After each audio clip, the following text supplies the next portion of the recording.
Hello again, and welcome back to the What Is That video series. My name is Tom Hewlett. I'm the Museum Collections Technician and Researcher here at the Esplanade Arts and Heritage Center in Medicine Hat. Museums often have artifacts in their collections that speak to a particular period in history or a particular event. Today I'd like to show you an artifact and tell you a story about a train robbery, 2 RCMP officers, a bootleg saloon, and a bottle of gin. So let's have a look at it now. This week's artifact is a stoneware gin bottle from Holland. It was donated to us in 1968. Most of the label has been lost, but it has the maker's information imprinted on the side. It was made for the Irvin Lucas Bols Company of Amsterdam in Holland, and it originally contained gin.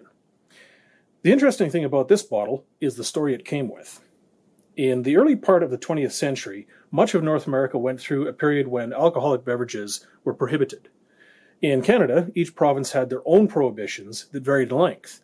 Our story involves Alberta and probably British Columbia to an extent. Alberta prohibited alcohol from 1916 to 1923, but British Columbia only prohibited it from 1917 to 1921. During this time, some European alcohol was transported across the country by rail to provinces where it could still be sold. It's most likely that the story I'll tell you today happened sometime between 1921 and 1923. At one point, a train carrying liquor was stopped at Aldersyde, about 47 kilometers south of Calgary. This shipment was likely bound for British Columbia, where it was still a wet province at that time. Liquor could be sold. And during this routine stop at Aldersyde, one of the train cars carrying liquor was broken into, and some bottles were stolen. This bottle is thought to be one of those stolen, and it wound up in an illegal saloon in Lethbridge.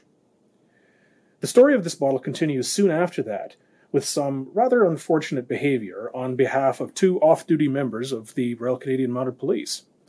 They had just finished their shifts and were to go back to their barracks at Fort Macleod on the train, but decided to stop off for a few drinks at that time in an illegal bootleg saloon. Well, a few drinks later, and they were on their way back to Fort Macleod. One of the officers was pretty rowdy and still in uniform. The train conductor, Sam Hayes, tried to calm him down, and the Mountie hit him. When they arrived at the station, Hayes telephoned the barracks to make a complaint. A while later, the 2 officers were up on trial for this incident, and Sam Hayes and George Lang, another Canadian Pacific Railway employee on the train at the time, were called up as witnesses. The 2 officers were dishonorably discharged and sentenced to 6 months hard labor at the main RCMP barracks in Regina. George Lang found this gin bottle under the RCMP officer's seat in the train car they had been riding in. George wrote a handwritten letter telling this story, and it came with the bottle when the museum acquired it. I'm sure there is a lot more to this story, and I'm looking forward to doing more research on it. So, thanks for watching. We'll see you next week.